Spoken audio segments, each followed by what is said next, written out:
Only 3 minutes में करूंगा topic clear. GSTR 1 report को देखने के लिए दोस्तों हमें यहाँ से डिस्प्ले मोर रिपोर्ट्स में जाना होगा, फिर जाना होगा जीएसटी रिपोर्ट में। हम जीएसटी रिपोर्ट में आ जाएंगे, यहाँ से जीएसटीआर 1 को सिलेक्ट करके आप एंटर प्रेस कर दीजिए दोस्तों, तो आप जीएसटीआर 1 रिपोर्ट में आ जाएंगे। अल्ट के साथ F2 प्रेस करिए। जिस पीरियड का जीएसटीआर 1 रिपोर्ट देखना वो पीरियड यहाँ पर कर दीजिए। मैं यहाँ पर कर देता हूँ दिसंबर 2023 का पीरियड है ना। अब देखिए दिसंबर 2023 का जीएसटीआर 1 रिपोर्ट हमारे सामने है। और दोस्तों ये जो जीएसटीआर 1 रिपोर्ट है ये आपको तैयार नहीं करनी होती, आपके द्वारा की गई वाउचर एंट्रीज के आधार पर ये ऑटोमेटिक तैयार होता है।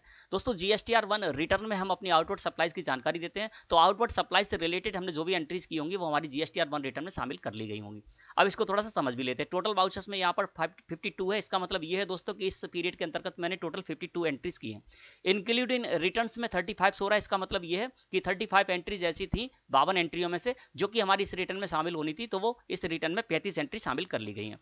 Not relevant in this return में 17 हो रहा है, यानी 17 एंट्री ऐसी थी जो कि इस रिटर्न से रिलेटेड नहीं थी, इसलिए उसका डेटा इसमें शामिल नहीं किया गया है।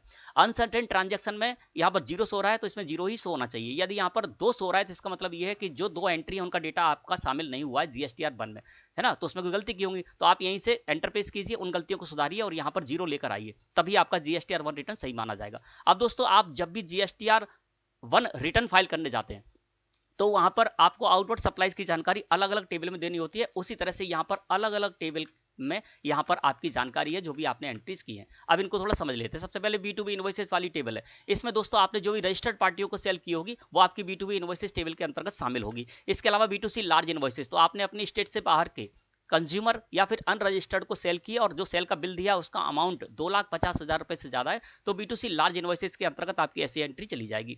इसके अलावा आप जो भी अनरजिस्टर्ड या कंज्यूमर को सेल करते हैं वो सारी की सारी आपकी B2C स्मॉल इनवॉइसेस के अंतर्गत चली जाएगी। और जो B2C स्मॉल इनवॉइसेस के अंतर्गत आपकी एंट्रीज गई हैं उनके लिए यदि आपने कोई क्रेडिट नोट या डेबिट नोट इशू किया है तो वो भी इसी टेबल के अंदर शामिल हो जाएगा। इसी में से माइनस और प्लस हो जाएगा उसका अमाउंट और उसका टैक्स का अमाउंट, ठीक है ना। इसके बाद क्रेडिट डेबिट नोट रजिस्टर्ड, तो आपने रजिस्टर्ड पार्टियों को जो सेल की इस पीरियड में की हो या इससे प्रीवियस पीरियड में की हो, तो रजिस्टर्ड पार्टियों को जो भी आप क्रेडिट या डेबिट नोट इशू करेंगे उनकी एंट्री करेंगे तो वो आपकी इस टेबल के अंतर्गत आ जाएगी। इसके बाद क्रेडिट डेबिट नोट अनरजिस्टर्ड, तो जो आपने B2C लार्ज इनवॉइसेस के लिए एंट्री की थी उसके अगेंस्ट यदि आप कोई क्रेडिट डेबिट नोट इशू करते तो वो आपका यहाँ पर credit debit note unregistered table के अंतर्गत आ जाएगा।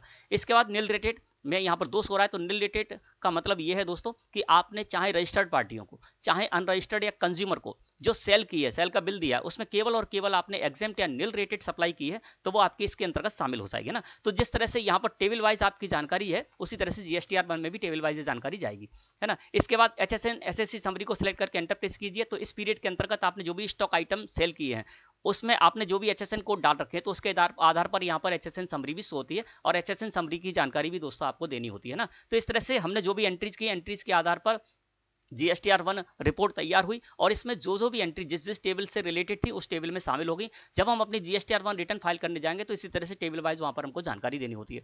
अब दोस्तों ये जो जीएसटीआर 1 रिपोर्ट तैयार हुई इसी के बेस पर हम बेहद आसानी के साथ अपनी जीएसटीआर 1 रिटर्न फाइल कर पाते हैं। यहाँ से हम क्या करेंगे, जेसन फाइल जनरेट करेंगे और उस जेसन फाइल को जीएसटी पोर्टल पर जाकर जब हम जीएसटीआर 1 रिटर्न फाइल करने जाएंगे तो वहां पर जेसन फाइल को अपलोड कर देंगे, तो यहाँ सारा का सारा डेटा हमारा उठकर चला जाएगा जीएसटी पोर्टल पर। जिस तरह से यहाँ पर टेबल वाइज है उसी तरह से वहां पर भी टेबल मिलेंगे, उन टेबल में उसी फॉर्मेट में जिसमें वहां चाहिए जिस फॉर्मेट में उसी फॉर्मेट में आपकी सारी की सारी जानकारी चली जाएगी और आप बेहद आसानी के साथ सेकंडों में मिनटों में आप अपनी जीएसटीआर 1 रिटर्न फाइल कर पाएंगे। धन्यवाद।